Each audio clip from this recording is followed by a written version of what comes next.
What's your conception of Jesus? What do you see him as? What first comes to your mind? Some people have that famous painting of Jesus sitting with a lamb on his lap, very gentle person. Others see him as a crucified deliverer to die for our sins. Others see him as a moral new lawgiver to follow. Others see him as an example of mercy and grace to other people. There's all different types of concepts of Jesus, and they basically all have a correctness about them. There's something good about them. But what I want to show you today in this mini sermon is the concept of Jesus from the Apostle Paul. For what he does in the book of Colossians is to bring in what Jesus does in the Gospels with who Jesus was in eternity. And he brings them together. Colossians chapter 1, I'm going to read verse 15. It goes like this, and a few verses following.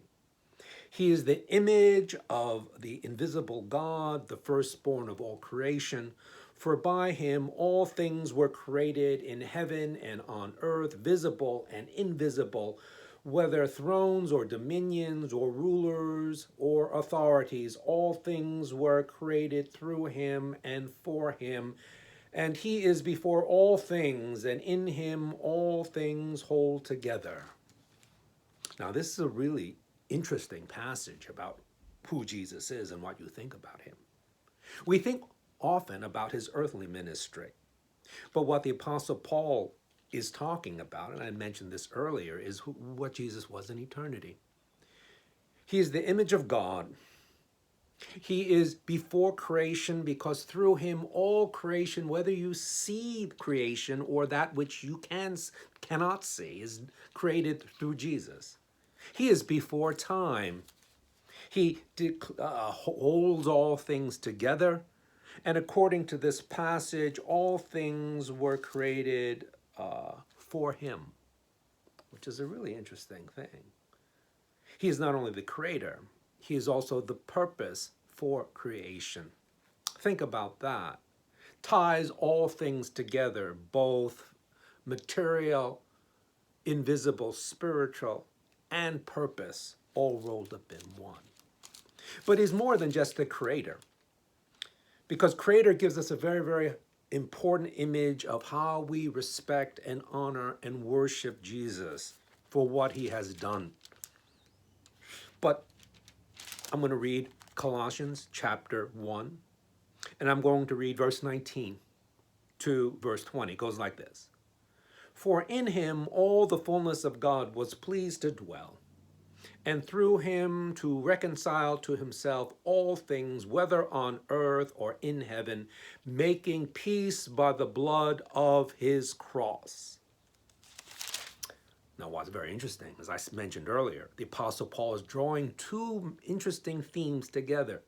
First, Jesus is the creator, and all honor and authority goes to the one who, through the Father, Jesus creates the visible and invisible world. But Jesus is not only the creator. As I read in those last two verses, he is also the reconciler, which is really fascinating. Both creator and reconciler. Why does he need to reconcile? Because we live in a fallen world and we are all fallen. The two extremes, both the offering to bring us near, but also the Almighty One who creates everything that we see and do not see in this world, drawing all things together to reconcile the whole plan and purpose of God. Now, I hope this sort of changes your conception of God, or maybe you knew this already or need to be familiar with this. I hope it expands your concept of God. For when we understand this, and when we read this and see it, Jesus becomes more magnificent than ever. For he's not only the gentle one who sacrifices his life on our behalf, He is also the one who is enthroned on high, endued with great power. In a sense, in a strange way, there's no reason why he needs to die for us. He is that great. He is that powerful. Why would he stoop that low to die for me? And there lies how the Apostle Paul draws the two together. Because it accentuates the grace, mercy, and the love of God for us. I hope this helps you in this time. I hope it expands your image of Jesus.